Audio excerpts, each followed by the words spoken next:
En el caso de los hidratos de carbono, sí tienen forma de que se acumulen o que se almacenen a través de una molécula que se llama glucógeno.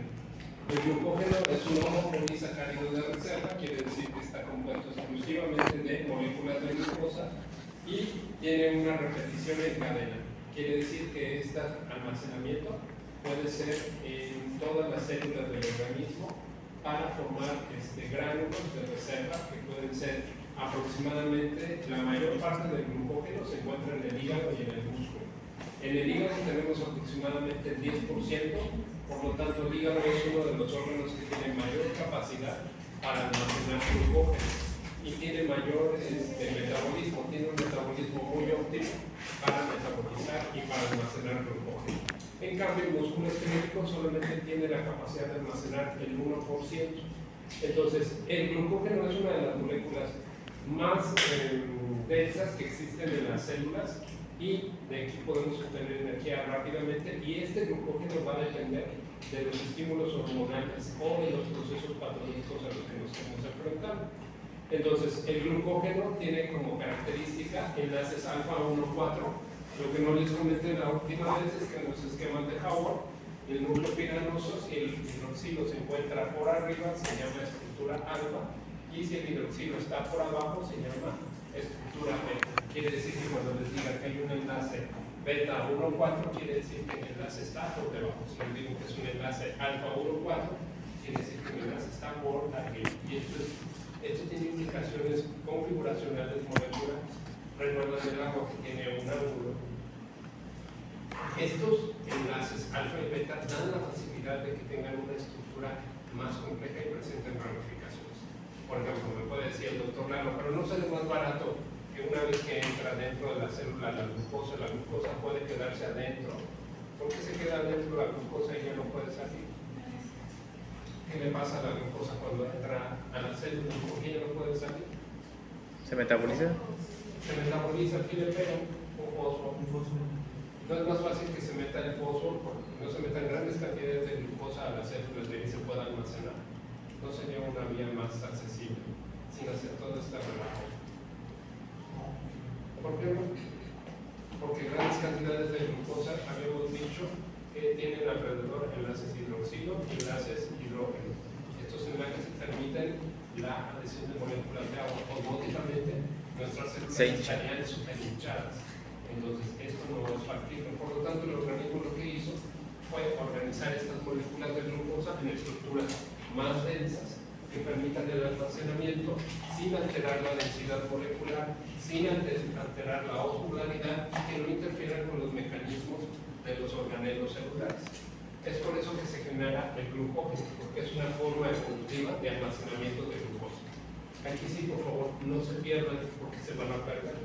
Si se pierden, apaguen y las veces que tengan que repetirlo hasta que se va a perder. Porque aquí viene el fundamento de la diabetes. Ahora, la glucogenogénesis es la vía metabólica que se caracteriza por la síntesis del glucógeno a partir de moléculas de glucosa. ¿Dónde se lleva a cabo? En el citoplasma. Los tejidos, todos los tejidos sintetizan glucógeno, pero en especial el músculo y el tejido hepático. De aquí es muy importante porque viene la caracterización y la expresión patológica de la diabetes. ¿Por qué un paciente diabético inmediatamente pierde peso? Bioquímicamente lo vamos a explicar hoy. Y aquí es la base molecular para que entiendan por qué es importante cuidar la alimentación y cuidar la glucosa en el paciente con diabetes. Entonces, la glucogenogénesis va a estar estimulada inmediatamente después de la ingesta. Están viendo fisiología, creo que ya vieron insulina y glucagón, ¿todavía no? Insulina. Sí, lo vimos. Ok, la vía es puramente anabólica. Quiere decir que yo voy a producir energía para almacenar las moléculas de glucosa. ¿Cómo va a empezar? Todo esto es a través del rol de la insulina. Esto es cortesía del doctor Manrique, que nos hizo una bonita presentación, y estos son sus dibujitos para no quitarle el derecho de autor. La insulina es una de las moléculas y de las hormonas más importantes para la captación de glucosa, excepto en dos órganos. ¿Cuáles son los dos órganos? En los eritrocitos y en las neuronas. No necesitan glucosa, ellos sí. pasan por su casa las moléculas porque son importantes. Entonces, activa directamente una enzima que se llama glucógeno sintasa. Entonces, cuando hay una hiperglucemia en esos tejidos, más que nada en el central de las neuronas, ¿se pueden hinchar por el agua?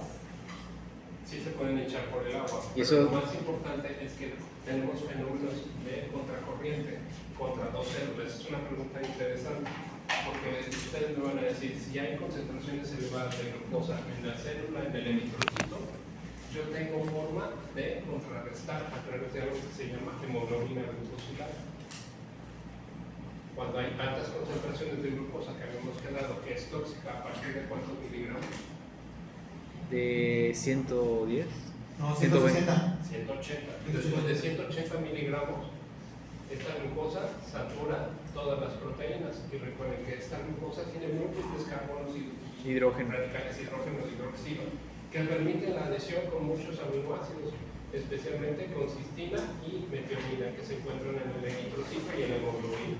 De tal manera que cuando se rebasan las concentraciones de glucosa después de 180 miligramos, esta glucosa se adhiere a la hemoglobina en un mecanismo para tratar de contrarrestar esto. Esto ocurre en el eritrocito. No tenemos problemas porque el eritrocito tiende a ser flexible siempre y cuando tengamos como cofactores que permiten la elasticidad de la pared celular. ¿Cuáles eran los cofactores que intervenían en la célula del eritrocito? ¿Qué vitaminas?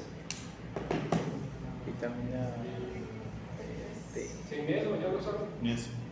Niacina, ¿quién más? ¿La trampa de qué? ¿La trampa de qué? El ácido fólico y la vitamina B12 son los que permiten la elasticidad. En cambio, en el sistema nervioso central ocurre algo totalmente diferente. Aquí yo debería de tener, porque me dice el doctor Marco con todas las razones, que después de 180 miligramos tendría que entrar la glucosa con agua. Y es correcto, entra con agua. Pero aquí tenemos un mecanismo detoxificador. ¿Qué mecanismo detoxificador vimos que es importante? Durante este proceso la glucosa se transforma a través de glucólisis en qué cosa? En ATP. ¿Cuáles son los productos de la glucólisis? Piruvato y el ATP y NAD. Piruvato. ¿Qué más? Y el piruvato, si yo le pongo oxígeno, por eso el paciente hiperventila. ¿Qué le pasa al ¿Ácido láctico? No. CO2. ¿Sí, no? Se transforma en ácido láctico. Productos Lactato. naturales. Lactato. CO2. Y el CO2 lo baja. Es un Lo mecanismo va a de sacar. contrarrestar. Por eso el cerebro no sufre de acantosis, que es el edema celular. Estos son los mecanismos por los cuales se defienden estos tejidos que no necesitan transportadores a través de la insulina. Los demás sí, ese es nuestro problema y ese es el fundamento de la diabetes. O sea, en esos dos no hay problema, pero en Bueno, los demás sí. Los demás sí. Entonces vamos a continuar. Y recuerden que tiene que haber un balance entre el estimulador, que es la insulina, y el otro estimulador, que es el glucagón y la adrenalina. Esta balanza tiene que estar bien equilibrada, de lo contrario se presentan procesos patológicos, ya sea del lado del glucagón o del lado de la insulina. El glucagón en concentraciones elevadas, ¿qué va a pasar? No hiperglucemia. Y aquí insulina. Debe de haber una El balanza. glucagón te saca eso. Si yo tengo incremento en las concentraciones de insulina, ¿qué le va a pasar al paciente? Se va a hipoglucemia. ¿Dónde encuentro los niveles elevados de insulina? Los pacientes que se administran su insulina ¿Desayunar? sin desayunar o como.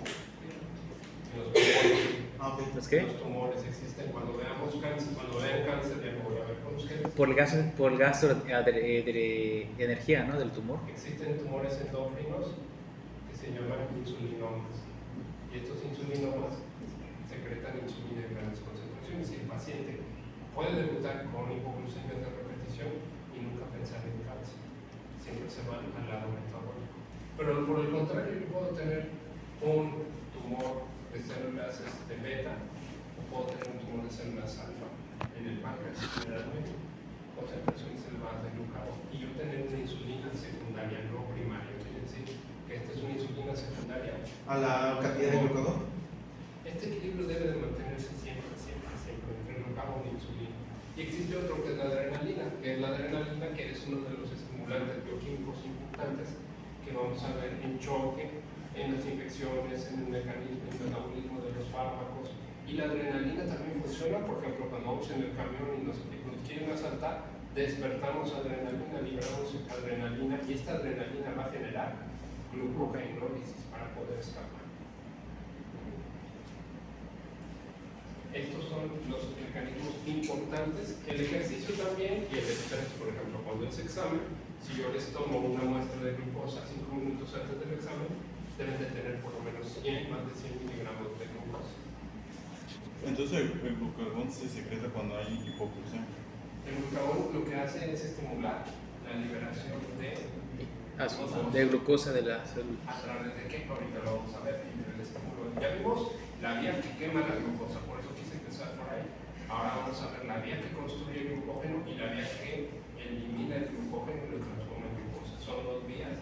Aquí estamos valorando indirectamente el estímulo del glucagón y de la insulina a través de estos dos ciclos, que es la glucogenogénesis y la glucogenólisis. ¿Y se implicaría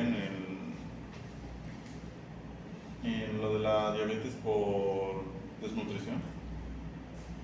La diabetes tipo 5, sí. Ajá, lo tipo 5. Entonces, tiene una etapa de disminución de la... Pero la diabetes tipo 5 ya es un estímulo por pérdida de las fibras musculares secundaria a un proceso completamente metabólico. Entonces, la glucogenogénesis comprende 5 fases, que son las que les voy a preguntar. La etapa de fosforilación de la glucosa, que es cuando se atrapa la glucosa, la isomerización, la activación, la elongación de las cadenas y la ramificación estructural. Punto de regulación de la glucogenogénesis, la elongación de la cadena. Este es el punto clave en la elaboración del glucógeno. Y vamos a empezar por la glucosa. Una vez que las concentraciones de glucosa están elevadas en sangre, automáticamente esta glucosa tiene que entrar a los tejidos. Hay tejidos que son estimulados por la insulina, como el tejido musculoesquelético, donde intervienen los receptores GLUT4, que es pregunta del examen, y otros estimulan otros agentes, otros compuertas o importadores, que son los GLUT2. Los GLUT2 no necesitan insulina. En cambio, los GLUT4 sí necesitan insulina para que pueda entrar la glucosa al músculo. Esto es una de las mañas que hacen los que hacen pesas, que se administran insulina para poder hacer crecer el músculo. Forzan el músculo para que se llene de glucosa y posteriormente crezca la masa muscular. Ahora, una vez que entra la glucosa en cualquier tejido, recuerden que lo primero que tiene que hacer es engañar a la glucosa y fosfatarla. Es lo que hace habitualmente y eso es precisamente el mecanismo que ustedes me podrían meter. Me decir, bueno, es que todos los tejidos tienen glucosa, exoquinasa y glucosinasa y atrapan la glucosa y la fosfatan en el carbono número 6. Podría ser una vía, pero no es factible porque entonces tendremos problemas osmóticos. Tenemos exoquinasa en el músculo y glucosinasa en el hígado. Entonces, la exoquinasa en el músculo es una de las enzimas que son altamente sensibles. La exoquinasa, vimos la otra clase, que hacen lo mismo las dos, tanto la glucosinasa como la exocinasa, lo que hacen es fosforilar. La única diferencia radica en dos patrones, en el estímulo por la insulina. La exoquinasa es estimulada directamente por la insulina y por un factor que es cuando las concentraciones de glucosa están por arriba de 180 miligramos. Pacientes diabéticos tenemos mayor presencia de exoquinasa. Pacientes que estamos sanos presentamos glucosinasa hasta que se revierta o se quite el efecto de la insulina. La insulina es uno de los factores importantes en la captura de glucosa dentro de los tejidos. Por eso, el paciente diabético, cuando pierde el control por la insulina, ya no hay exoquinasa, sino hay glucosinasa. Esta glucosinasa no es suficiente para poder meter toda la glucosa y transformarla. De tal manera que eso es uno de los factores que permite que la glucosa esté elevada en concentraciones altas en sangre. No se les olvide nunca. Sin insulina no hay exoquinasa. La exoquinasa se prende a los 180 miligramos. Si no hay insulina, solamente la glucosinasa. Las células mueren o están hambrientas, aunque haya mucha glucosa afuera. El mecanismo bioquímico por el cual la glucosa está afuera es debido a la glucosinasa que no se da abasto. Haz de cuenta que este es el portachón y este es el flacucho.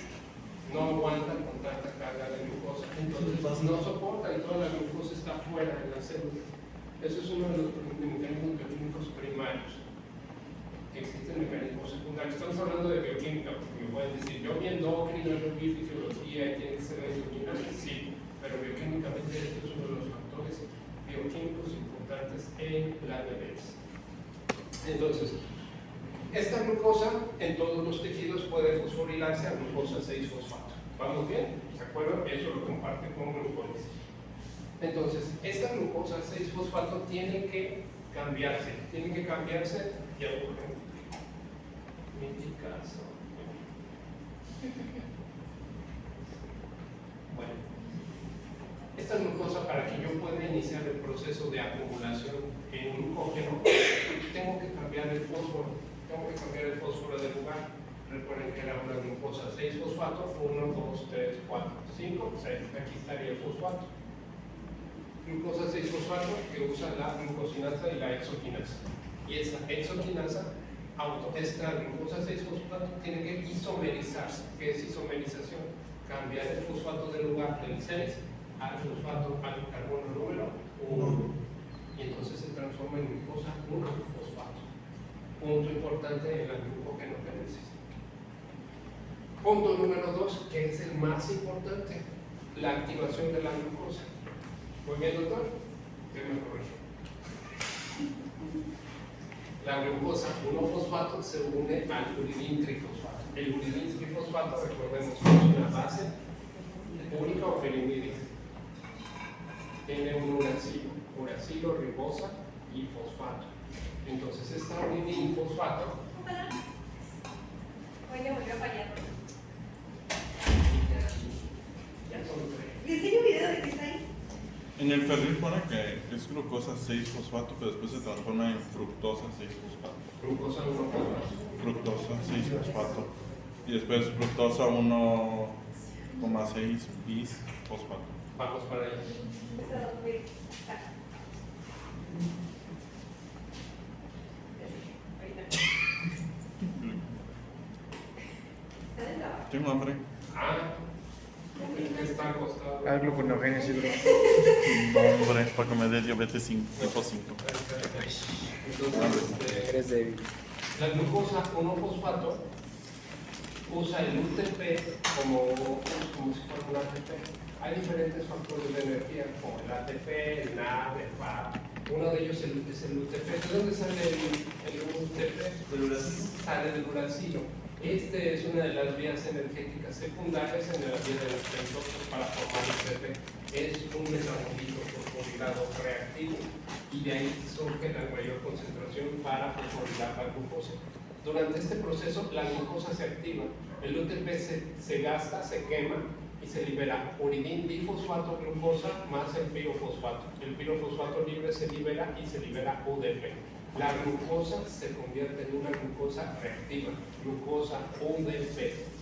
Y esta es la molécula base para empezar a sintetizar las cadenas de glucógeno. Y ahora sí, vamos al mecanismo de regulación. La glucógeno sintetasa transfiere las unidades UDP de glucosa a un extremo no reductor. Tenemos dos formas de unión. Estos enlaces son a través de enlaces 1,4.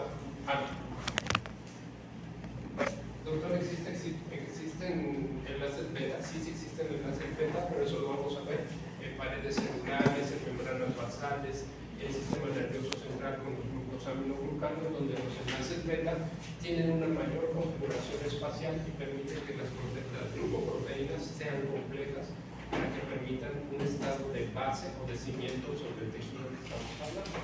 Uno de ellos, ¿dónde está? En la esclerótica. La esclerótica tiene altas concentraciones de glucosaminoglucanos. Por eso nuestro ojo tiene esa configuración resistente y permite el depósito de tejidos extras, como la retina, como la coroides, como el humor vitro y el humor acuoso. Esa es la gran importancia de los glucosaminoglucanos, pero bueno. La glucógeno-sintetasa es una de las enzimas reguladoras primarias de la glucogenogénesis. Anótenlo aquí. La glucógeno-sintetasa es la enzima reguladora de la glucogenogénesis. Y aquí viene el diabetes. Entonces, la glucógeno-sintetasa lo que hace es pegar unidades alfa 1,4. Y las pega. Y me va a decir, doctor, pero ¿a poco empiezan así de una sola? Pero No. unidades de De glucosa, empieza a pegar glucosas a través de enlaces alfa 1,4. Me van a decir, pero bueno, ¿cómo empieza la historia así como un puntito en el espacio y ahí empieza a generarse? No, debe de haber un primer. Y el primer puede ser de dos formas. Cuando yo tengo un estado de ayuno prolongado o un estado de desnutrición severo, no tengo un primer para que se pueda unir. Entonces existe una proteína que se llama glucogenina. Esta glucogenina tiene grandes cantidades de tirosina y esta tirosina permite el cebado. A partir de aquí puede iniciar en los estados de inanición o de ayuno prolongado, pero habitualmente eso no ocurre. Si estamos antes de las 8 horas, cuando terminan los reservorios de glucosa, podemos tener segmentos de uniones alfa 1,4. Podemos tener segmentos y a partir de aquí poder empezar la cadenita sin problema. Entonces, ¿cómo empieza la unión?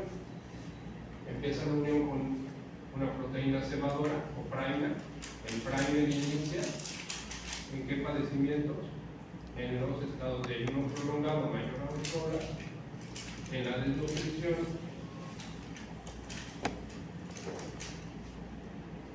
especialmente y en las infecciones.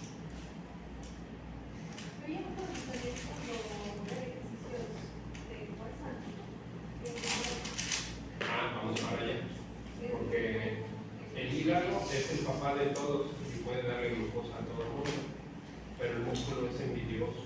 El músculo es VIP, no le gusta compartir nada y ahorita vamos a ver por qué. Entonces, el primer en estos estados, pero lo normal es que empiece por las cadenas ya instaladas. Y empezamos con una cadena, dos glucosas, con enlaces vimos que eran enlaces de qué tipo? Alfa 1,4. Pero estos enlaces no son, yo se los pinto muy bonitos y bien derechos, pero si se los pintara realmente como son, estaría así con un electrocardiograma.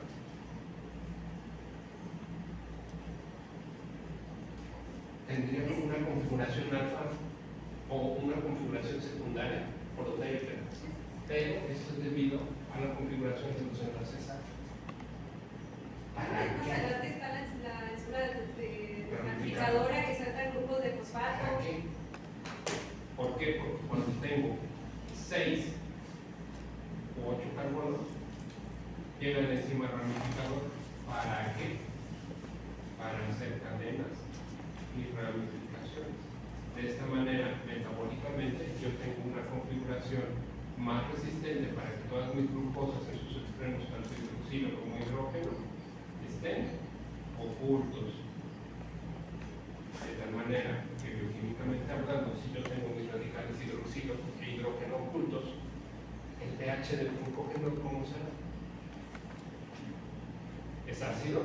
¿Es alcalino? ¿De acuerdo a lo que les estoy diciendo? Ácido.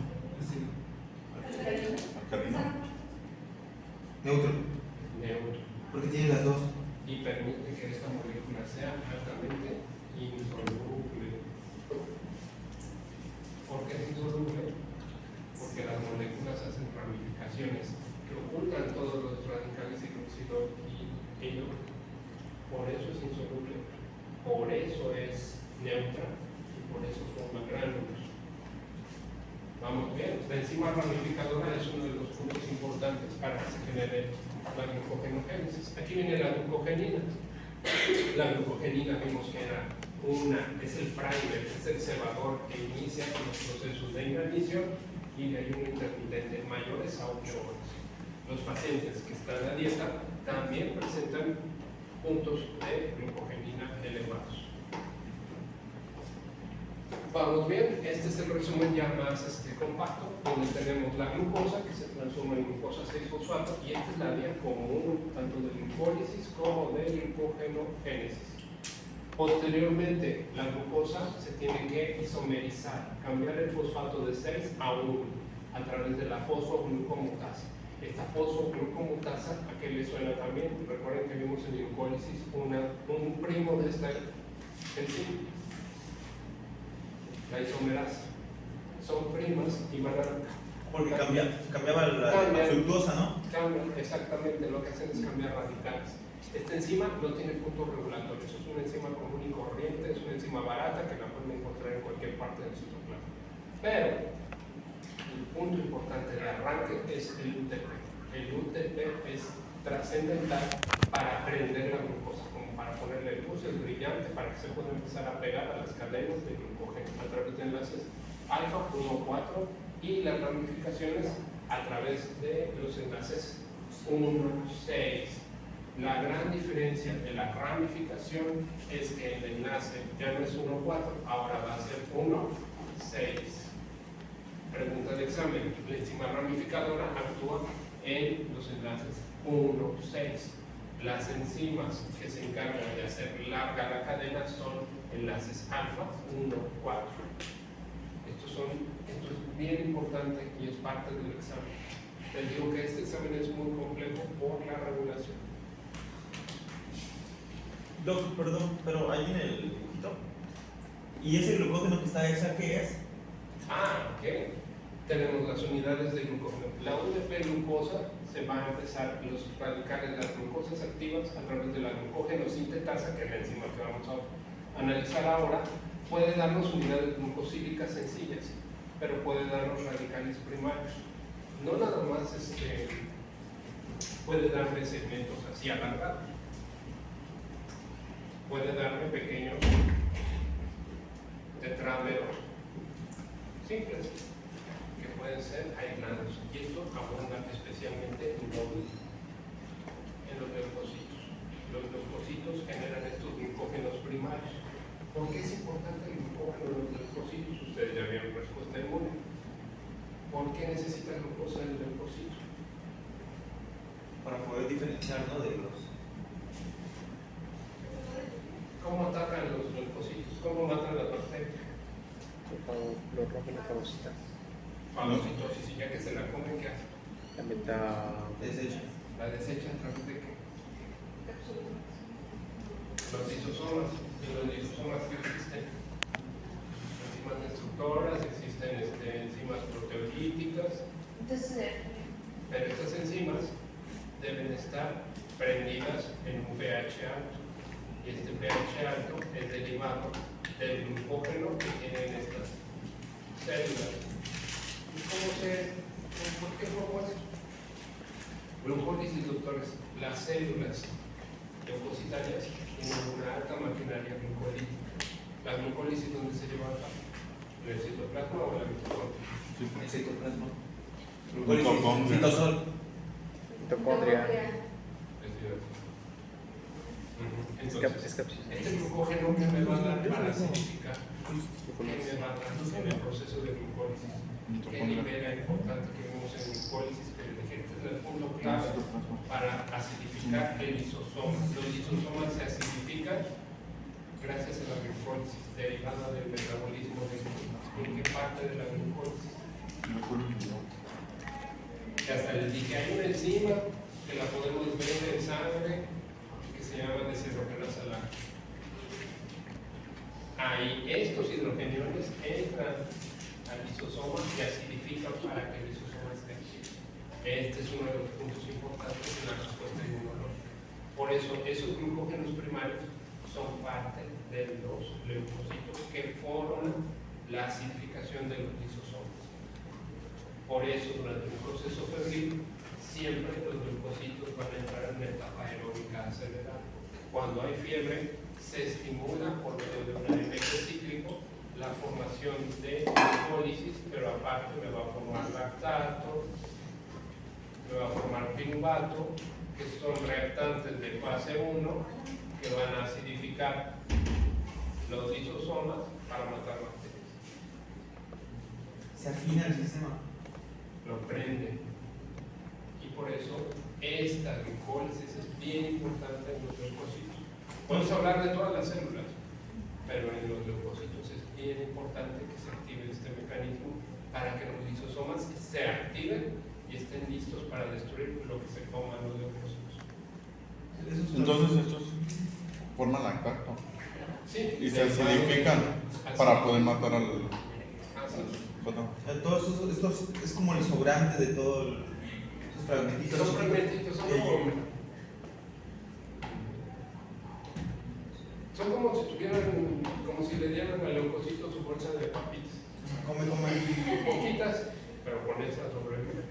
Con eso así. Bueno, con dulce pues. No, así mismo.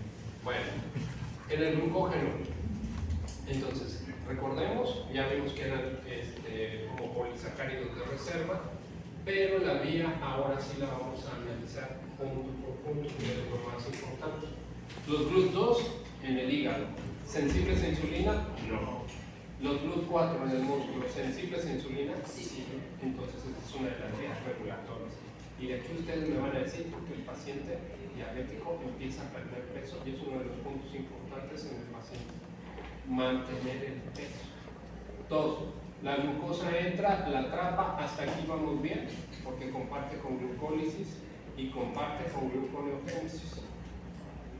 La atrapa y esta glucosa se tiene que mutar, transformándose en glucosa 1-fosfato, y aquí, una vez, el esquema es sencillo. Lo que es complicado es esta señora, la glucógeno sintetasa. Este es el mecanismo que quiero que pongan toda la atención del planeta. El UTP va a prender la glucosa. Una vez que las glucosas están prendidas, ahora sí se toman de la mano y empiezan a formar cadenas.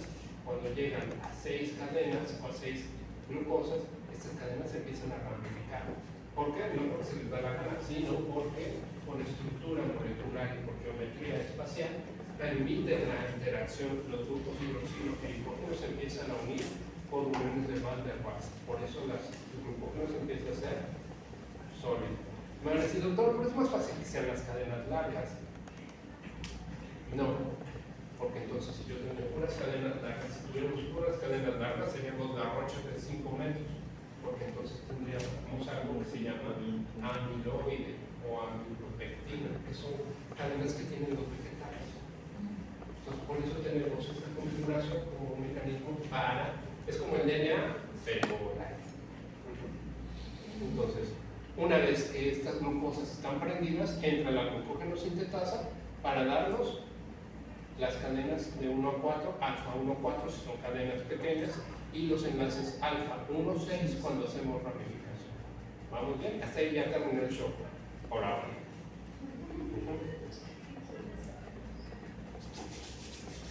Y ahora viene el show. La glucógeno sintetasa es uno de los enzimas reguladoras más importantes en la glucogenogénesis. Entonces, tenemos dos fases. La fase de enzima activa y la fase de enzima inactiva.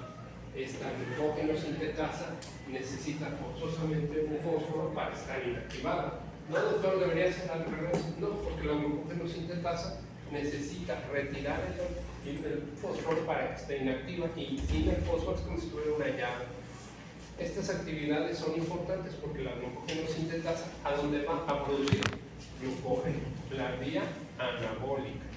Esta, vamos a tener dos escenarios y vamos a empezar por el más importante. Después de comer, después de aventarse unas papitas y un agua, me trajo de un litro,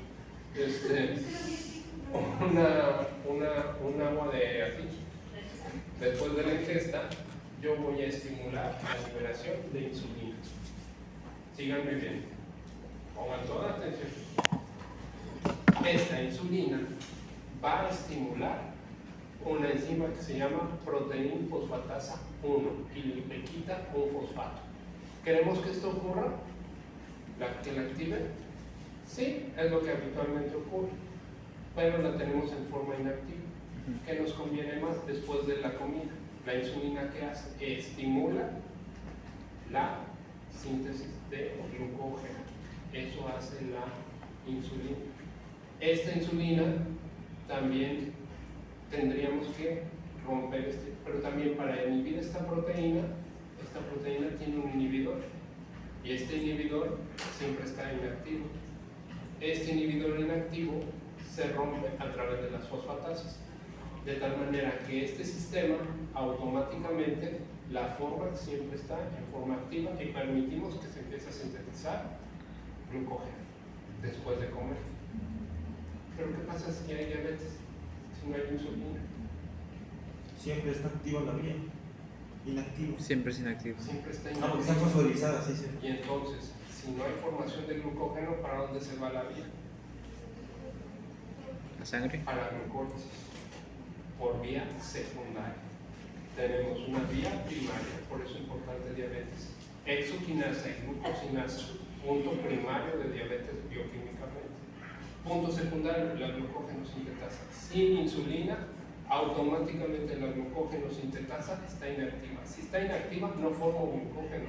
Todo se va a glucólisis y no hay forma de pegar. Todas esas concentraciones de glucosa dentro de la célula van para afuera a través de los importadores.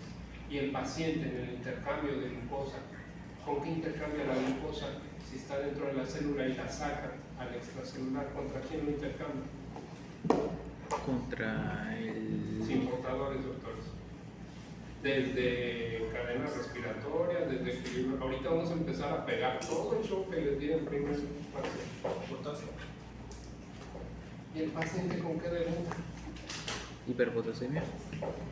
No, Sale hipopotasemia. la glucosa y se mete el potasio. Y si se mete el potasio, ¿qué le va a pasar al potasio en sangre periférica?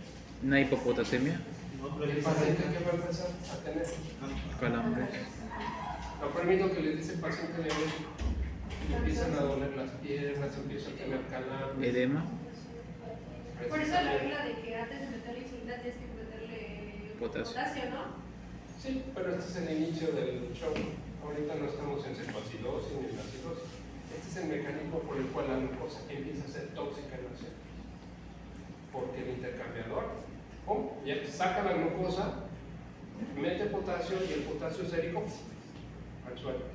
La primera expresión clínica del diabético, ¿cuál es? Cansancio. Cansancio, fatiga, calambres. Vamos, cada síntoma tiene una razón bioquímica. Esto es después de comer. Por eso es tan importante que la insulina esté presente. Por eso es muy importante que el paciente tenga el control glucémico. Pero vamos al ayuno. Vamos a la parte contraria. Durante el ayuno, ¿qué se va a estimular?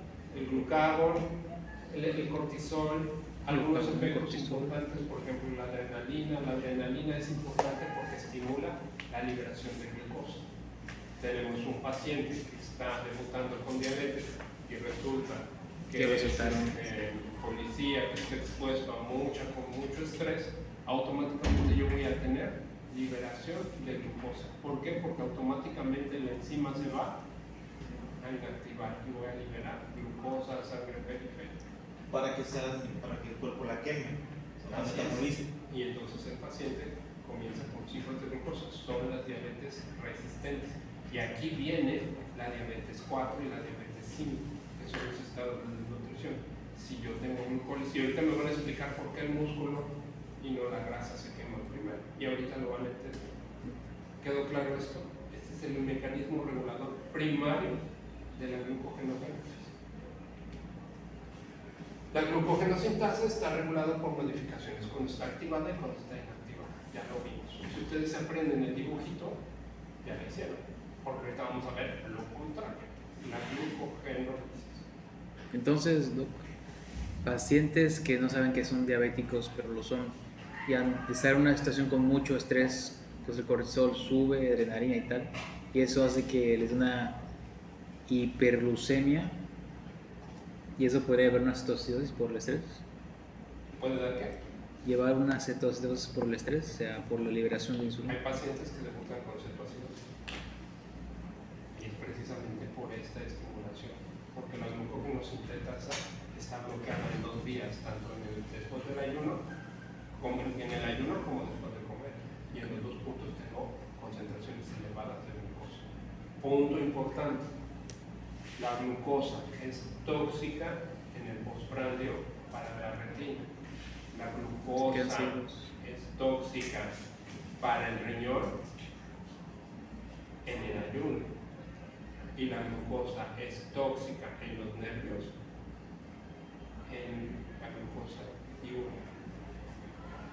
Debemos de tomar la glucosa, que ahorita lo vamos a ver en 3 puntos: en ayuno, después de comer y en la noche. ¿La glucosa tóxica para qué? Para la retina en el postprandio. Si yo Después me de aviento comer. esto y tengo diabetes, me voy a quedar ciego. Si yo tengo diabetes No como. y no como, no El desayuno, hígado. porque me tomo mi jugo verde, estoy dañando mi riñón. Y si yo tengo diabetes y no, según me controlo, como lo que se me antoje, la glucosa nocturna es la que me dice si las cifras son estables o inestables, y ahí yo voy a tener alteraciones de neuropatía y diabetes. Por eso el paciente siempre, no, pues yo todos los días me pico en la mañana. ¿Eso es en la noche entonces? No tiene Siempre va a caso. estar bien, pero por dentro su riñón está. Yo no sé cómo responde en la tarde para modificarle la insulina. Yo no sé si en la noche se aventó unos tacos y en la noche esos tacos van a generarme unas cifras de glucosa siempre constantes y me van a generar neuropatía. ¿Y por qué entonces se pide al momento de hacer un estudio de glucosa la venir en, como que la venir en ayunas? ¿A qué? Venir en ayunas. O sea, es como que para medir el nivel de glucosa Sí, basal. ahí yo mido la glucosa basal. ¿Y aquí qué me interesa? Aquí estoy midiendo la glucosa basal que estoy midiendo. La toxicidad de la glucosa en dónde. En sangre, en periferia, ¿no? El riñón. ¿Qué órgano directamente estoy valorando? El riñón.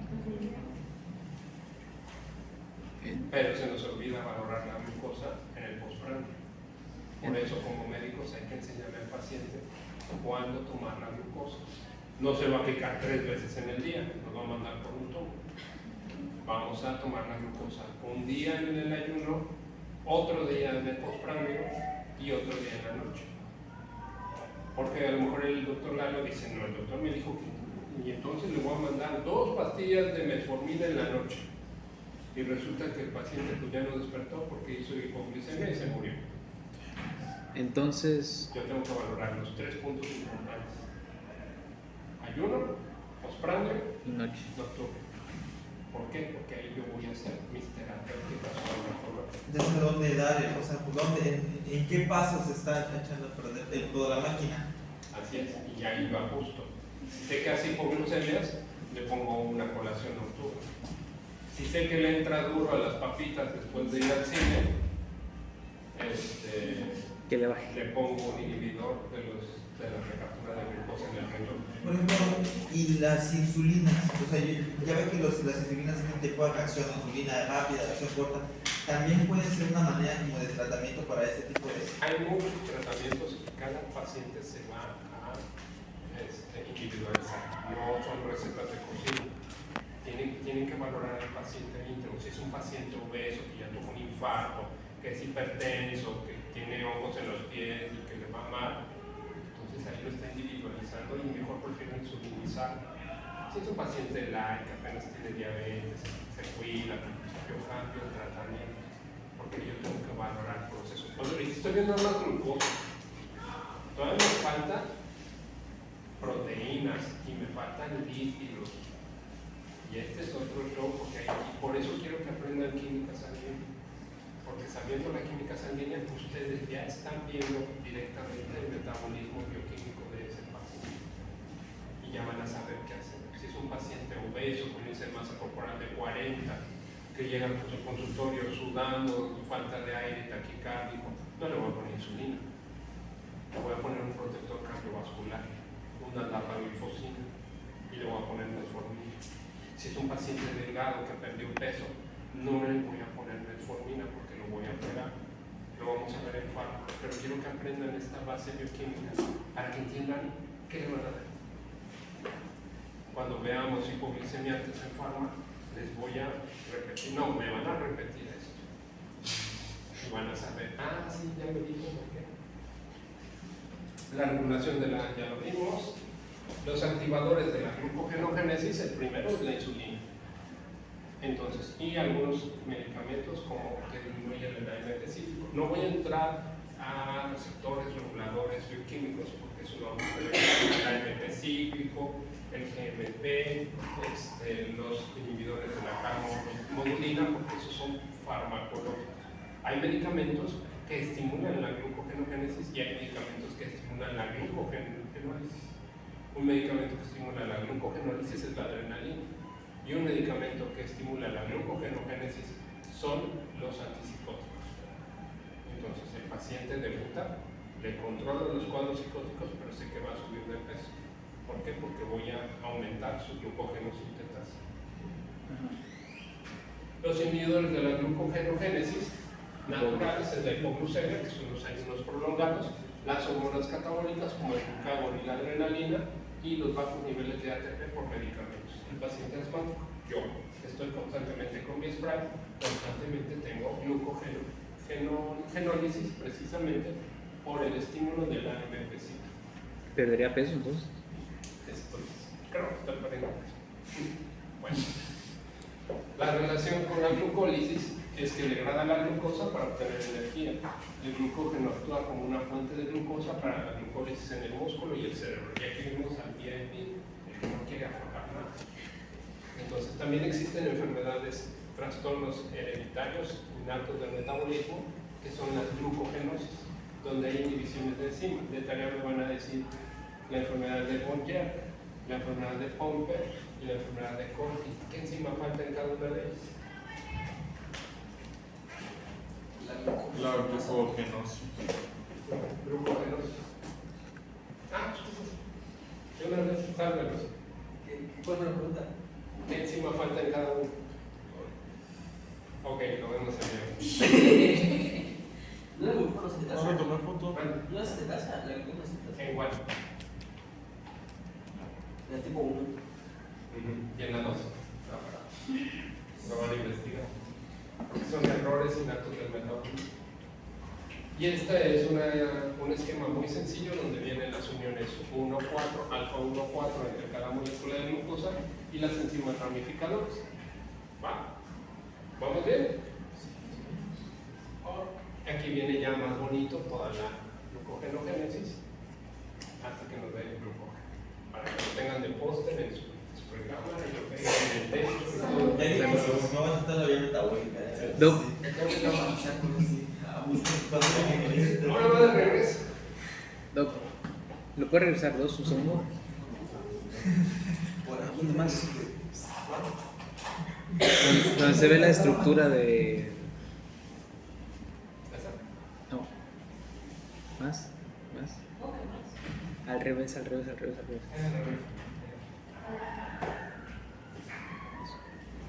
Uno.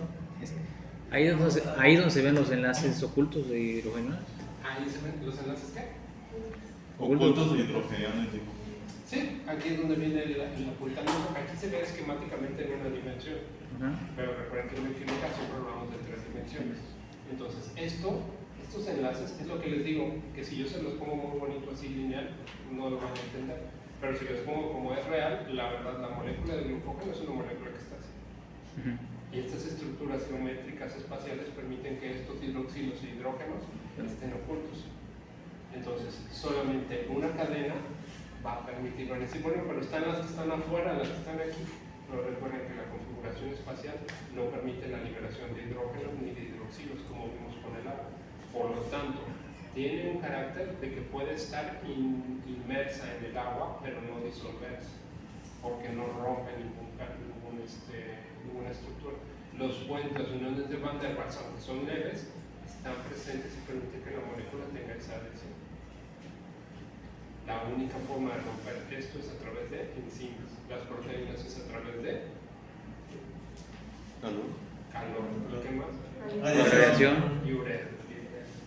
Las proteínas se desnaturalizan a los 42 grados, empezando por las proteínas 1. Las cadenas 1 son las que permiten las configuraciones terciarias y cuaternarias. Si se revientan esas cadenas, eso seguro, Ya valió. la proteína TROI. Por eso el paciente convulsiona a los 40 grados, porque está reventando las proteínas, y las proteínas de configuración 3 y 4, especialmente 3, donde las encontramos, y también las 2, que son más sencillas, recuerden, entre más primitiva, más fácil que la roca, donde se encuentran las 2. ¿En neuronas? No, proteínas, ¿en qué parte de la célula? ¿Lisosomas? Los canales iónicos. Con la membrana. Se descomponen, y al descomponerse comienzan las convulsiones. Porque empiezan como lo que había dicho en la clase de psicoportales, ¿no? Empieza a haber niveles desbalanceados, ¿no? Mayor cantidad de tal elemento adentro, afuera y ya no sale. Por el calor. En el caso de los carbohidratos, no, necesitamos forzosamente enzimas. ¿Y cuándo se desdoblan? ¿Vale? Y ¿Cómo leí. se desdobla? Sí. Ahora sí vamos de regreso. ¿Quedó claro? Sí.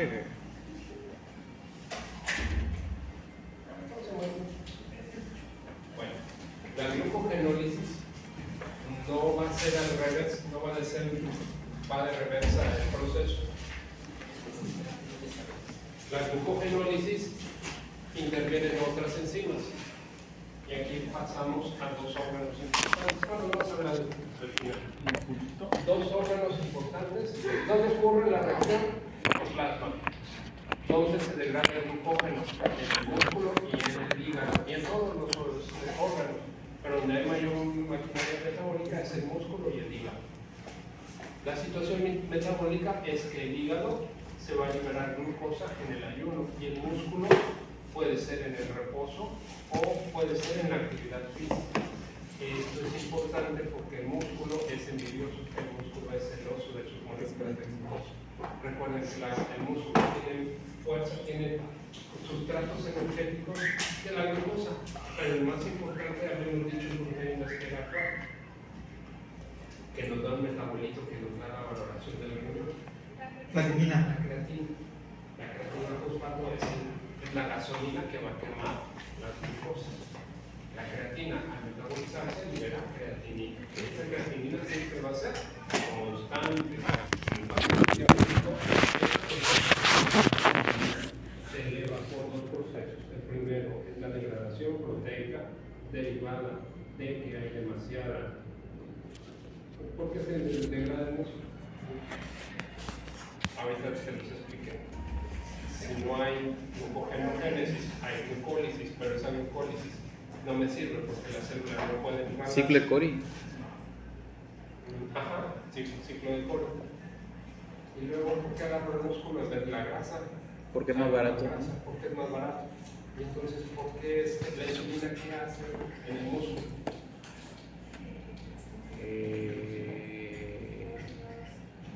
Deja que entre la. Sintetizar proteínas. Si no hay síntesis de proteínas, las degrada. Y entonces entra el ciclo de la oreja para generarlos. Y ahí el paciente, ¿y la insulina qué es? No hemos visto ácidos grasos para que me entiendan, pero la insulina en los ácidos grasos a través de la lipoproteína lipasa, que nos va a explicar el doctor Manrique, esa es la base para que el paciente incremente el peso en un paciente. El paciente diabético sube de peso súbitamente en un tratamiento farmacológico, precisamente porque alteramos la lipoproteína lipasa. Por eso los medicamentos ya están bien indicados de acuerdo al grado de peso. Bien, las reacciones catabólicas se necesitan gastar energía. Había visto también que cuando te recomiendan que consumas creatina es porque se transforma en ATP, entonces por eso. O sea, se va procesando más que glucosa. Le da energía, para que se procese más. ¿Para qué? Para que se tenga mayor cantidad de glucosa por unidad funcional. Y recuerden que la creatina no sintetiza músculo, la creatina solamente lo que hace es cuando un paciente consume creatina, lo que está haciendo es hinchar los músculos. Si yo lo que necesito es construir masa muscular neta, yo no necesito creatina. Yo necesitaría aminoácidos, que aminoácidos, ahora que ella sabe bioquímica, puede usar para construir músculo. La creatina pues aumenta la fuerza, porque tengo más, aumenta la potencia del músculo, porque la creatina es como la gasolina para que queme todo.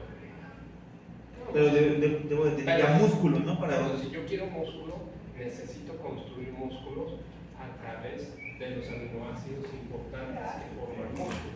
Ahora, ya saben de química, ¿cuáles son los aminoácidos que construyen músculo?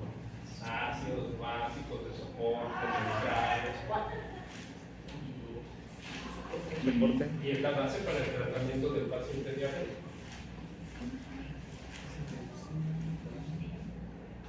¿Verdad? Leucina, Uno, valina, no, isoleucina, no, Alamina. prolina Alanina. y alanina. ¿qué más? Nefi. Cinina. ¿Cómo se llama? Cisteína. Y uno más, que es entra en la vía del óxido nítrico. Quiero que mis pacientes, yo, que me dedico en plan a los muchachos, yo no les mando creatina, se los mando por hobby, que todos toman creatina, anda, no toman tu creatina. Pero yo lo que les mando es betalanina. ¿Por qué betalanina? Transaminación, doctor, que forma la alanina. ¿Qué transaminasa descabeza a la alanina? La TGP, ok, está en el hígado, ¿la transforma en qué? Igual. El piruvato me da energía directamente en la glucólisis. Prolina y cistina. La prolina y la cisteína, que son aminoácidos neutros, ¿dónde intervienen? En la síntesis de colágeno. Arginina, ¿qué hace la arginina? Sintetiza óxido nítrico.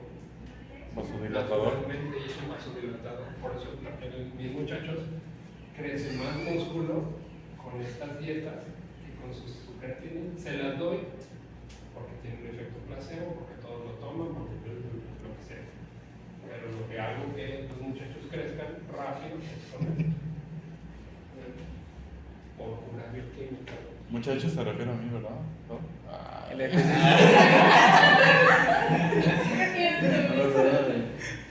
¿Qué me mandó? Yo me dedico a. Yo soy entrenador nutricional de boxeo.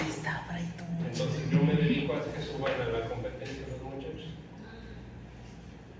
Pero ese es hobby, pues. Estamos los jueves. Pero eso Es lo que no ven. a través del conocimiento de la bioquímica. El siguiente parece el Brighton. Existe beta-alanina, sí existe, arginina también, prolina y cistina. ¿Qué les mando de la prolina y la cistina? ¿Dónde existen esos aminoácidos en grandes concentraciones? ¿No han llevado nutrición? No. En las patas del pollo, en las patas del res. Eso tiene grandes concentraciones y el paciente desarrolla más masa muscular con esa dieta y con aminoácidos básicos. Si van a Chedraui pueden encontrar estos 4 aminoácidos en una botellita, aminofluido. Y se toman una pastilla, amino.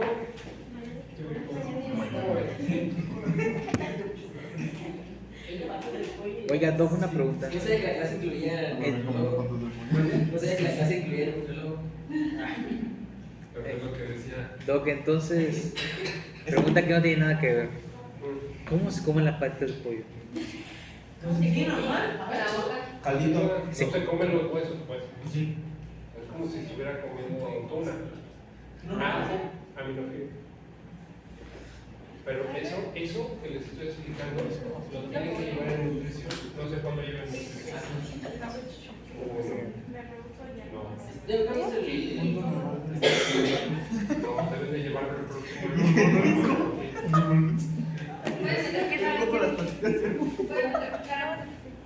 Está mal hecho. No, nutrición no, lo deben de eso. llevar desde segundo grado para que entiendan el fármaco. Pero ni tenemos fisiopato, profe. Fisiopato. No tenemos. No, deben de llevar fisiopato. ¿No llevamos en ningún momento fisiopato? No. Entonces, Está por cabrón. eso deben de llevarlo en nutrición. Pero bueno, continuemos. Gracias. Habrá un taller de nutrición. Glucogenólisis. La glucogenólisis lo que hace es desbaratar las fibras del glucógeno a través de dos vías. Tenemos el glucógeno, donde tenemos nuestras glucosas ya bien organizadas en configuraciones espaciales, y ahora lo que debemos de hacer es liberar cada uno de los enlaces alfa 1,4. Recuerden que tenemos los enlaces alfa 1,4 pegados por estructuras. Vamos a hacerlo así para que me entiendan.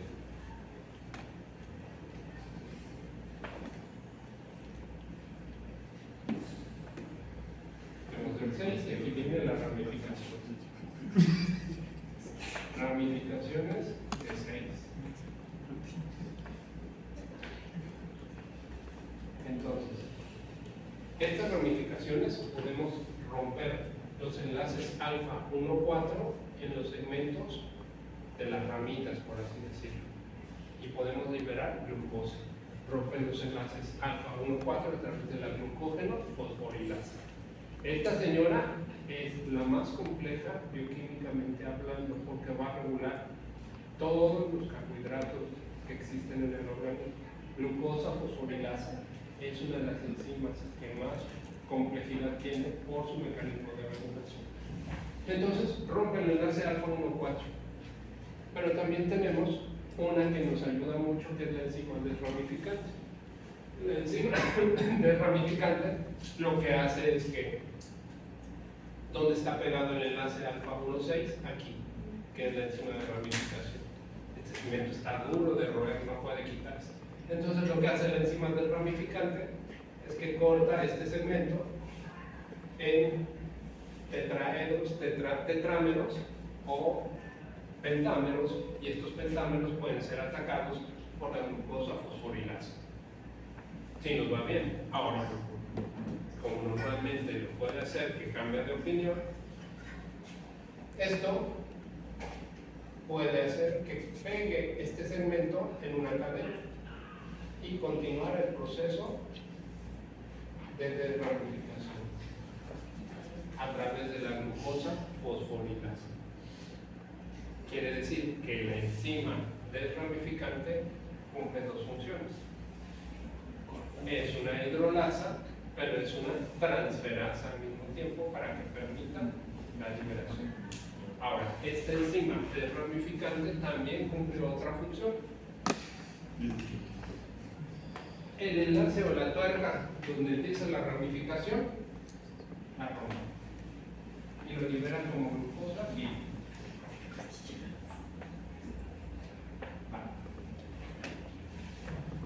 por eso la enzima glucosa fosforilasa es que libera las glucositas. La enzima desramificante lo que hace es, uno, rompe, función 1, rompe a través de hidrólisis, 2, transfiere, tiene acción de transferasa para volver a pegar la cadena, y por último, rompe el enlace alfa 1,6. Es una enzima compleja. Si es una enzima compleja, ¿qué estructura tiene? ¿Cuaternaria o terciaria, doctorada? Cuaternaria. Muy bien. Entonces, ahí se acabó. No se acabó. Aquí viene la complejidad. Yo les dije que la glucógeno fosforilasa es la más compleja de todas, y si nos acordamos de glucogenogénesis, vamos a poder entender por qué la diabetes a veces es tan rebelde de tratarse. La glucogenólisis es liberar la glucosa para tener energía, y tenemos también dos escenarios. El escenario después de la ingesta. La glucosa fosforilasa, que creen, también es sensible a la insulina. Entonces, esta insulina lo que hace es estimular la fosfoproteína fosfatasa 1 a través de pegarle un pirofosfato, y al fosforilarla la inactiva. Si la inactiva, ¿qué quiere decir? Ya no hay glucogenólisis, quiere decir que no hay forma de liberar, se queda en forma de glucógeno. Es lo inverso. Esto es lo inverso. Entonces, lo mismo ocurre, tiene inhibidores, la misma insulina tiene su mecanismo de contracorriente a través de las fosfatasas en el post-ingesta, pero en el ayuno viene el problema. En el ayuno viene, el problema es que hay aumento del glucógeno y disminución de insulina. Y el calcio también interviene. Por eso es importante, son dos estímulos. El estímulo del ayuno, donde empiezo a liberar glucosa a través de la estimulación directa del glucagón y a través de la adrenalina, si es que estoy haciendo ejercicio. El calcio también es un factor estimulante de la glucogenólisis. ¿Dónde libero calcio? En el ejercicio externo, en los que hacen pesas. Los que hacen pesas estimulan la glucogenólisis. Por eso a ellos siempre se les indica que el ejercicio sea lo primero que tienen que hacer, el ejercicio de fuerza. ¿Para qué? Para que barran con los depósitos de glucógeno y posteriormente empiecen con ciclo aeróbico para que quemen grasa. Porque una vez que la glucosa se terminó, empieza a quemar grasa y ahí nos marco, empieza a haber definición muscular. En el paciente diabético, ¿cómo ve ahí? Por ejemplo, cuando Si esta enzima está inactiva, si no hay insulina, automáticamente la glucógeno fosforilasa se activa. Si se aumenta la glucógeno fosforilasa, ¿qué va a pasar? Glucogenólisis. Glucogenólisis y libera grandes concentraciones de glucosa. Por eso es tan importante mantener las concentraciones. Este es el segundo mecanismo de contracorriente que regula la glucogenólisis. ¿A través de qué? Del punto clave insulina. El punto regulador negativo es a través de calcio y a través de glucagón. Por eso la balanza entre glucagón e insulina. Pero no acaba todo aquí. Esto es normalmente en todas las células. Vimos que en el hígado está igual como en el músculo. Pero ¿qué creen? Para poner las cosas más complejas, ya se fue la doctora, que es la que estaba preguntando. Esto ocurre en el hígado. Es una vía feliz donde hay glucógeno fosforilasa, se empieza a liberar las glucositas, viene la enzima desramificante. Muy bien. Los productos finales, ¿cuáles van a ser? La glucosa para que se libere en sangre a través de los glúteos. Los glúteos necesitan insulina. El hígado permite la salida de glucosa sin problema. Entonces, los productos finales del hígado van a ser la glucosa 1-fosfato, que es derivada de la glucógeno fosforilasa. La libera. Pero esta glucosa 1-fosfato no puede salir a la circulación, tiene que tener una mutación y lo transforma en glucosa 6-fosfato. Es el mecanismo inverso. De la glucólisis. La 1-fosfato viene del glucógeno y este 1-fosfato necesita una mutasa para transformarlo en glucosa 6-fosfato, pero recuerden que glucosa 6-fosfato no puede salir de la célula. Entonces viene la glucosa 6-fosfatasa para quitarle el fósforo y ahora sí, para afuera. Este es el único mecanismo citosólico que permite la salida contraria a la glucólisis. Y este mecanismo está inhibido en la diabetes. Por eso la glucosa se sale, porque no hay quien frene a través de la glucógeno fosforilasa. Si esa enzima está inhibida, la glucosa se sale del hígado. El paciente nunca tiene reservas de glucógeno en el hígado. Luego entonces, al no tener reservas de glucógeno en el hígado, ¿qué va a pasar con la síntesis de proteínas en el hígado? Va a caer. No hay forma de sintetizar. Si no hay forma de sintetizar, ¿de dónde voy a tomar aminoácidos? De los músculos. Y el paciente empieza a estar débil y empieza a perder peso. Pero no pierde grasa, siempre son los clásicos gorditos, todos flacos. Ustedes con el tiempo van a identificar un paciente diabético. Es el paciente que está demasiado de la cara, ojos hundidos, los comisuras de los cabellos están totalmente hipotróficas, el cuello se llegan a observar los esternocleidomas masculinos. Es una fascia diabética clásica. Y el paciente es el paciente que está gordito, pero está todo adelgazado de las piernas, como muñequito de primaria. Así. Claro. Y su panzota, como si estuviera parasitado. Y esto es el mecanismo Esa es la tipo químico que suspende la síntesis de proteínas porque se vacía de glucosa el hígado, no hay forma de sintetizar proteínas y los aminoácidos, ¿de dónde vienen? De los músculos. Por eso el paciente lo primerito que hace en un diabético es que empieza a perder músculo. Esa es la base bioquímica. La lipoproteína lipasa interviene, sí interviene en todo, pero ahorita estamos viendo solamente carbohidratos. Cuando veamos diabetes, la lipoproteína lipasa va a activar a todo el mundo. Es el chismoso de la vecindad que va a mover todo. Pero eso es en el hígado y en todos los órganos. Sale la glucosa, no necesito insulina, pues a todo el mundo le comparto, pero el músculo no. El músculo sigue su proceso feliz de glucogenólisis, rompe, libera glucositas, desramifica, pero la glucosa 1-fosfato tiene una mutasa, se transforma en glucosa 6-fosfato y la glucosa también tiene una exoquinasa.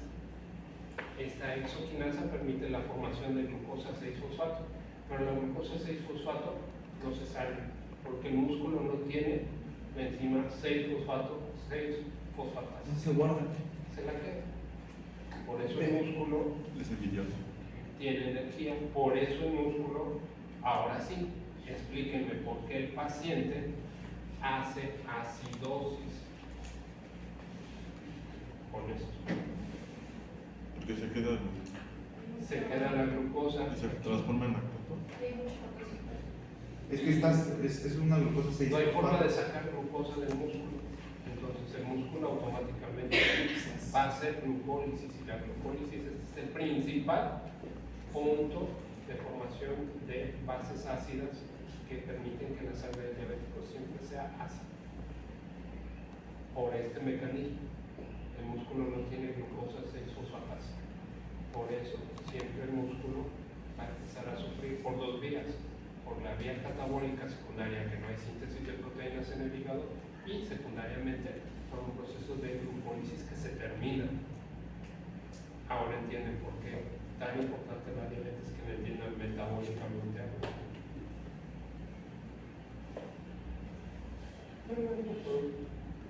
Bien, ¿dudas? Ahora vamos a ver las hemoglobinas glucosiladas, que es la parte práctica.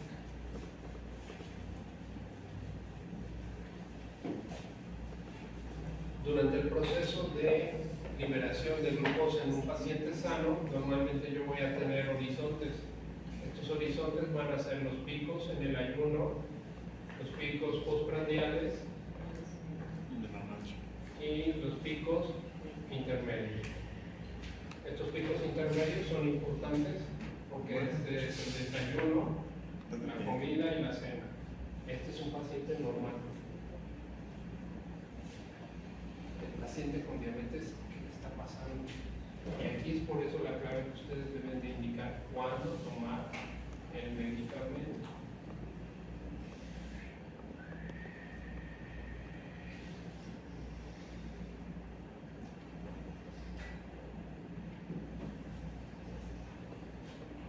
No hay picos, son curvas intermitentes que no bajan, que deben de bajar por menos de 180 miligramos si queremos más o menos tener al paciente bien.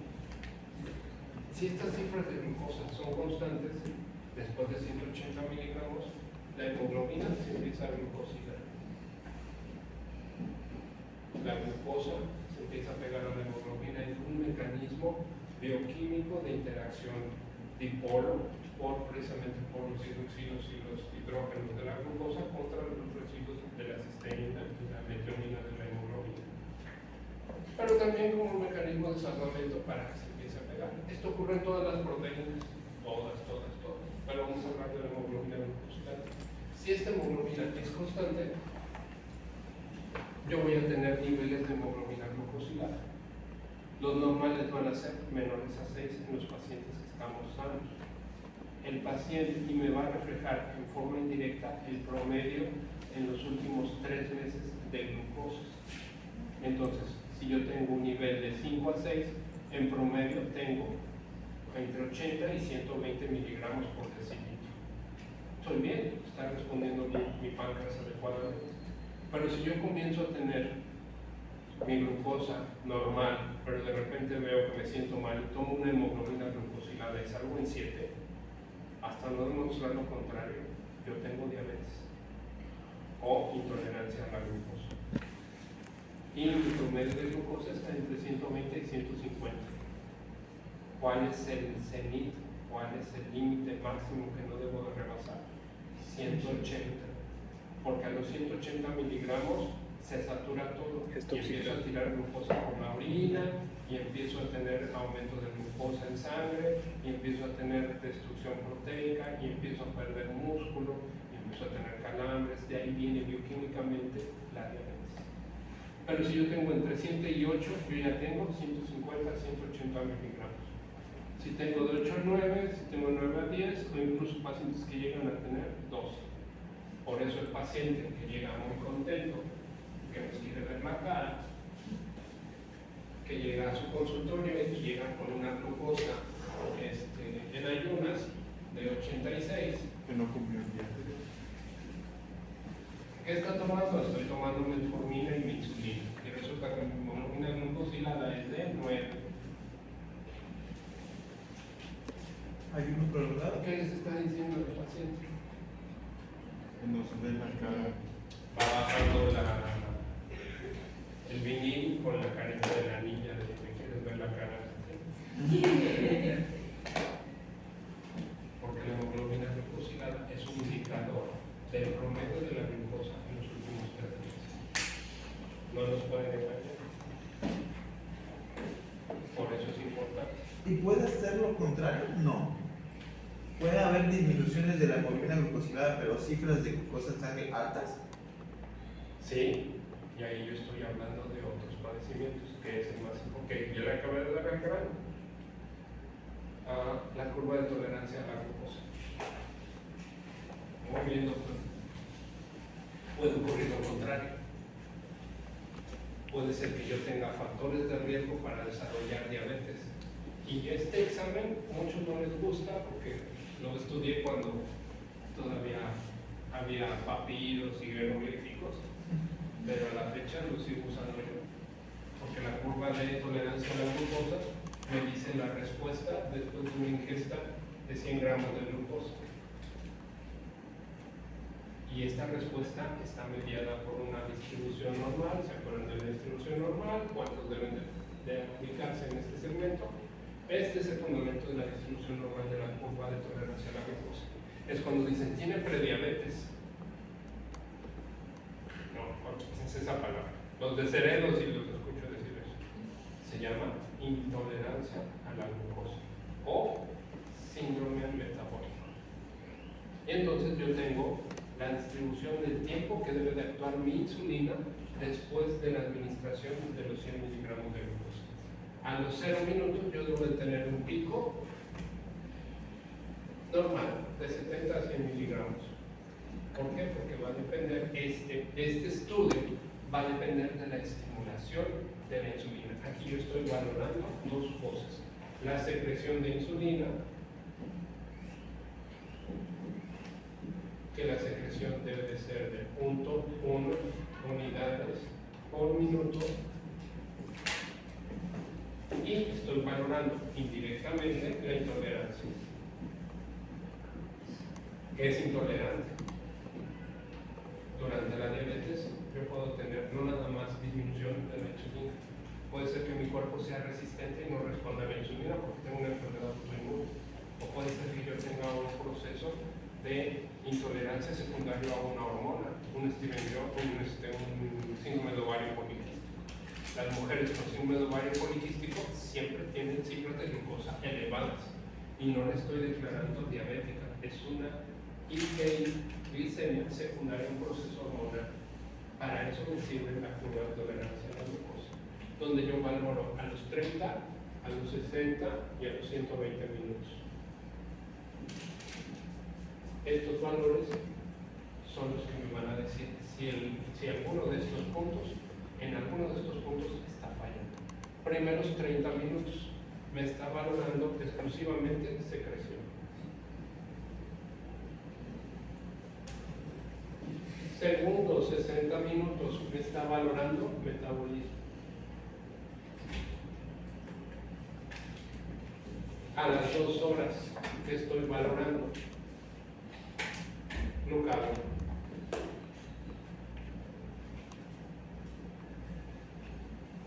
Estos son los valores importantes. Si alguno de estos puntos, doctora Salem, me hace una curva de tolerancia a la glucosa y resulta que mis valores van a ser de 80, después voy a tener 150 y después voy a tener 110 y a las 2 horas tengo. ¿Qué tengo? Ya no me va a comprar mi agua. ¿Qué tengo? Mire, a las 2 horas, mire, aquí está mi curva de tolerancia después de que me empujé mi botella de agua. De nuez. Intolerancia. Pero si voy con el doctor Manrique, que el doctor Manrique es bien minucioso, me va a decir, no, vuelvas a hacer y entonces me hago mi curva de tolerancia y tengo 85 y de repente tengo 220 y de repente tengo 315 y después 290. También intolerante. No, ya ahora sí no. ¿Qué es? Está muy elevado, diabetes. Soy diabético. Diabético. No, pero yo le puedo rebatir. No, mire, es que tengo 6.1 de hemoglobina glucosilada.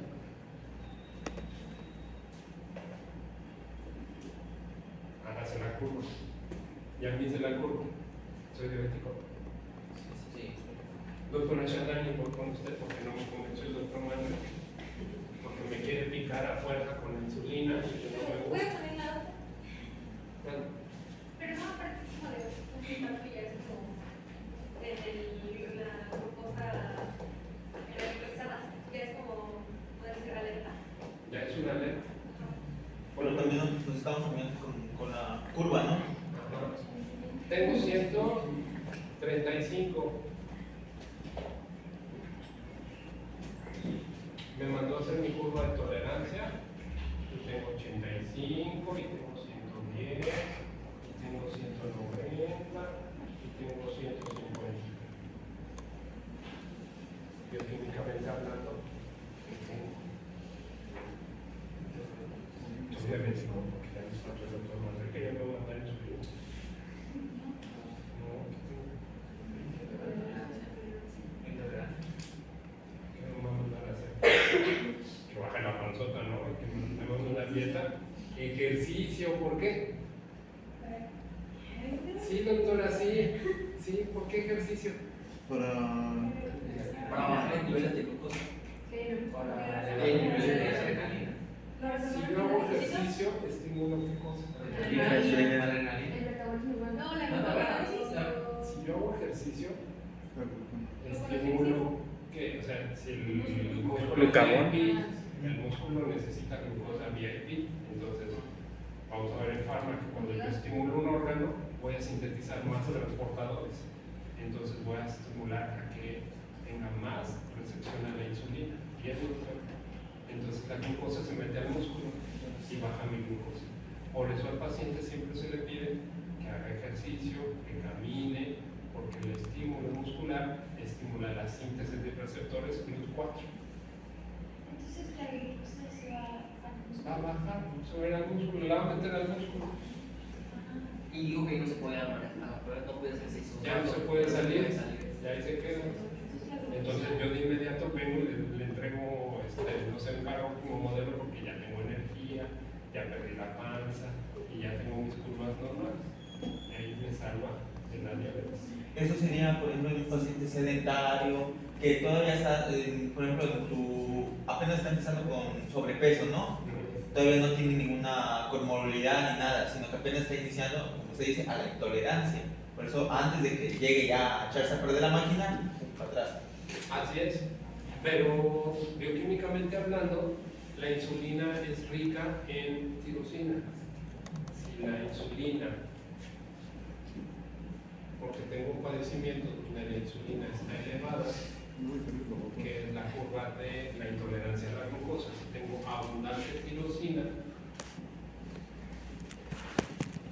porque mi páncreas constantemente se está estimulando, porque me como mis almitas cada 4 horas,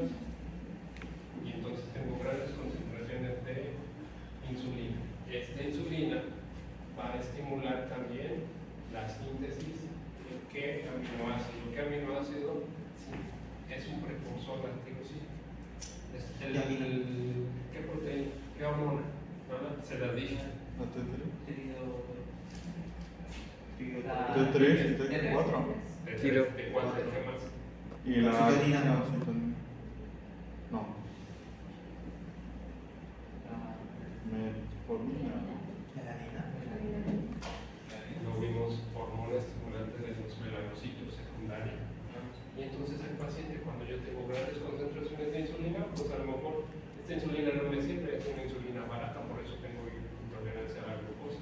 Porque a lo mejor no puede entrar la glucosa porque mi GLUT2 no entra, o por cualquier otro motivo que vamos a ver en fármaco. Pero no la tirosina hacía que el metabolismo aumentara. O sea, la tirosina activaba el T4 y T3. Sí, sí, puedo tener eso, Pero eso es pero la de las aplicaciones. sí, pero esto es un mecanismo secundario que vamos a ver en hormonas. Pero yo les dije que uno de los aminoácidos esenciales era un precursor de adrenalina y de mediadores neuroquímicos, pero también es un mediador, revisen su presentación, que estimula la melanina. Pacientes con intolerancia a la glucosa van a presentar acantoses nígricas, que es hiperpigmentación en los pliegues secundario a el aumento de melanina. Doctor, ¿por qué los pliegues? Porque son áreas donde hay fricción, y si hay fricción, ahí hay metabolismo. Entonces, por eso el paciente diabético se empieza a pigmentar. Cuello. Si ven un paciente con acantoses nígricas, obeso, que también otro de los factores es que el diabético comienza a tener onicodistrofia, las glándulas y las cutículas se empiezan a hacer secas. Son pacientes, pueden tener pitting, agua, son pacientes que les está gritando su organismo, tengo mucha insulina, pero estoy obeso y tengo acantosis, ahí yo tengo intolerancia. Todavía no, tengo que salvarlo de que no caigan diabetes. Son expresiones clínicas, es la expresión patológica de estados de hiperinsulina. Ahora entienden por qué los pacientes diabéticos primero están súper gorditos, pigmentados, rozagantes y todo, con las uñas. Como van a ver a los pacientes que tienen la mayoría hongos, onicomicosis. ¿Secundario a qué? A los depósitos de hemoglobina glucosilada y de residuos complejos de hidrocarbohidratos que permiten que el paciente se infecte con hongos constantemente. ¿Ya? ¿Dudas?